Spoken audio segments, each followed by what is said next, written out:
بسم الله الرحمن الرحيم. ألم تر كيف فعل ربك بأصحاب الفيل؟ ألم يجعل كيدهم في تضليل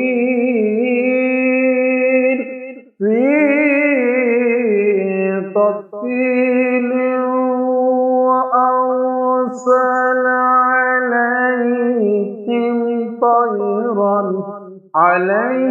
طيرا أبابيل ترميهم بحجارة من سجيل فجعلهم كعصف مأكول.